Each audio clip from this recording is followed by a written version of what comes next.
নমস্কাৰ বন্ধুসকল, মই মানস আপোনালোক সকলোকে মোৰ ইউটিউব চেনেললৈ স্বাগতম জনাইছোঁ। আজি পুনৰ মই আপোনালোকলৈ কেইটামান অসমীয়া কুইজ লৈ আহিছোঁ, যিকেইটা কুইজৰ প্ৰশ্নটো আমি জানিবলৈ অতিকৈ দৰকাৰী। গতিকে বন্ধুসকল, ভিডিঅ'টো শেষলৈকে চাব আৰু যদি চেনেলটো মোৰ নতুনকৈ চাইছে তেন্তে লাইক, কমেণ্ট, শ্বেয়াৰ কৰাৰ লগতে ছাবস্ক্ৰাইব কৰি বেল আইকনটো দবাই দিব। আহক আজি ভিডিঅ'টো আৰম্ভ কৰোঁ।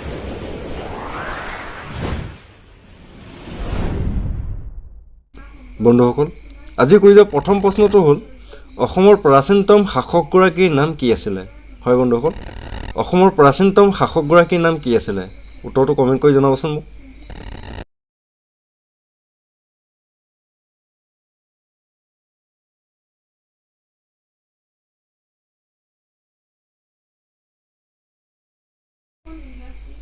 বন্ধুসকল, উত্তৰটো হৈছে মহিৰং দানৱ। হয় বন্ধুসকল, উত্তৰটো হৈছে মহিৰং দানৱ। আমি কুইজৰ পাছৰ প্ৰশ্নটোলৈ যাওঁ। পাছৰ প্ৰশ্নটো হৈছে বন্ধুসকল, বিখ্যাত মহাভাৰতৰ যুদ্ধত অসমৰ কোনগৰাকী ৰজাই অংশগ্ৰহণ কৰিছিলে? হয় বন্ধুসকল, বিখ্যাত মহাভাৰতৰ যুদ্ধত অসমৰ কোনগৰাকী ৰজাই অংশগ্ৰহণ কৰিছিল? আপোনাৰ নিশ্চয় মনত আছে, জনাব মোক।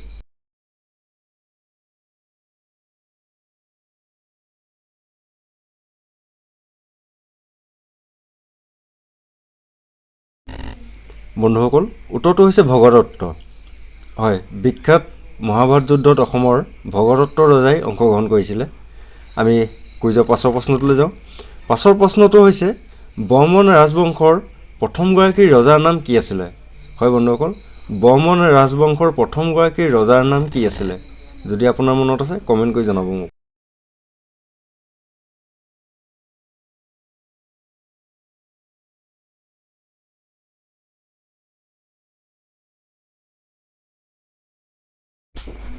হয় বন্ধুসকল, উত্তৰটো হ'ল পুষ্যবৰ্মন।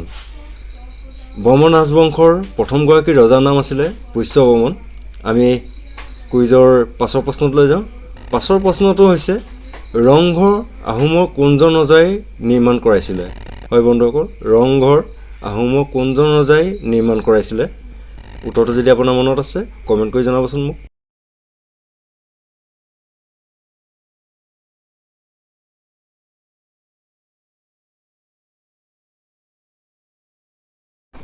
হয় বন্ধুসকল, উত্তৰটো হৈছে স্বৰ্গদেউ প্ৰমত্ত সিংহ।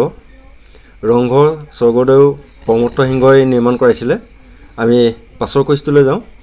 পাছৰ কুইজৰ প্ৰশ্নটো হ'ল বন্ধুসকল, নামদাং নদীৰ ওপৰত শিলৰ সাঁকো কোনজন ৰজাই নিৰ্মাণ কৰাইছিলে? হয় বন্ধুসকল, নামদাং নদীৰ ওপৰত কোনজন ৰজাই শিলৰ সাঁকো নিৰ্মাণ কৰাইছিল? উত্তৰটো যদি আপোনাৰ মনত আছে কমেণ্ট কৰিব মোক।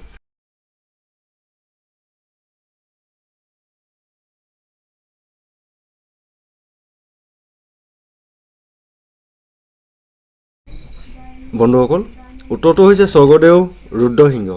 হয় বন্ধুসকল, নামদাং নদীৰ ওপৰত শিলৰ সাঁকো স্বৰ্গদেউ ৰুদ্ৰসিংহই নিৰ্মাণ কৰাইছিল। আমি কুইজৰ পাছৰ প্ৰশ্নটোলৈ যাওঁ। পাছৰ প্ৰশ্নটো হৈছে বন্ধুসকল, আহোমৰ কোনজন ৰজাৰ দিনত প্ৰথম মোৱামৰীয়া বিদ্ৰোহ হৈছিল?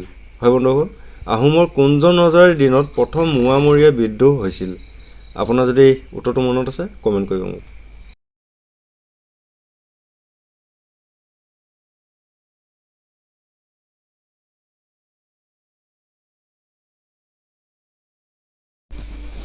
হয় বন্ধুসকল, উত্তৰটো হৈছে স্বৰ্গদেউ লক্ষ্মীসিংহ। হয় বন্ধুসকল, স্বৰ্গদেউ লক্ষ্মীসিংহৰ দিনত প্ৰথম মোৱামৰীয়া বিদ্ৰোহ হৈছিলে। আমি কুইজৰ পাছৰ প্ৰশ্নলৈ যাওঁ। আজি পাছৰ প্ৰশ্নটো হৈছে বন্ধুসকল, স্বৰ্গদেউ ৰুদ্ৰসিংহৰ পূৰ্বৰ নাম কি আছিলে? হয় বন্ধুসকল, স্বৰ্গদেউ ৰুদ্ৰসিংহৰ পূৰ্বৰ নাম কি আছিলে? হয়, আপোনাৰ মনত আছে যদি কমেণ্ট কৰিব মোক।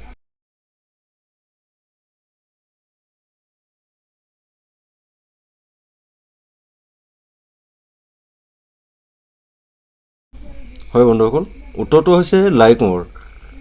স্বৰ্গদেউ ৰুদ্ৰসিংহৰ পূৰ্বৰ নাম আছিলে লাই কোঁৱৰ। বন্ধুসকল, আজি কুইজৰ শিতানত আপুনি কেইটা উত্তৰ দিব পাৰিছিলে মোক কমেণ্ট কৰি জনাবচোন। আৰু আজি শেষৰ প্ৰশ্নটোলৈ যাওঁ। শেষৰ প্ৰশ্নটোৰ উত্তৰ বন্ধুসকল আপোনালোকে দিব লাগিব। যিসকলে শুদ্ধ উত্তৰ দিব সেইসকলৰ নাম মই অহা খণ্ডত প্ৰকাশ কৰিম। আজি শেষৰ প্ৰশ্নটো হৈছে বন্ধুসকল, স্বৰ্গদেউ উপাধি গ্ৰহণ কৰা প্ৰথম আহোম ৰজাজনৰ নাম কি আছিলে? হয় বন্ধুসকল, স্বৰ্গদেউ উপাধি গ্ৰহণ কৰা প্ৰথম আহোম ৰজাজনৰ নাম কি আছিলে? উত্তৰটো মোক কমেণ্ট কৰি জনাব। বন্ধুসকল, আজি কুইজৰ শিতানটো কেনেকুৱা লাগিলে মোক জনাবচোন। আৰু ভিডিঅ'টো যদি ভাল লাগিলে তেতিয়াহ'লে এটা লাইক কৰিব। আৰু যদি মোৰ চেনেলটো নতুনকৈ চাইছে তেন্তে লাইক, কমেণ্ট, শ্বেয়াৰ কৰাৰ লগতে ছাবস্ক্ৰাইব কৰি বেল আইকনটো দবাই দিব। তেতিয়াহ'লে আজিলৈ আহোঁ বন্ধুসকল। জয় আই অসম।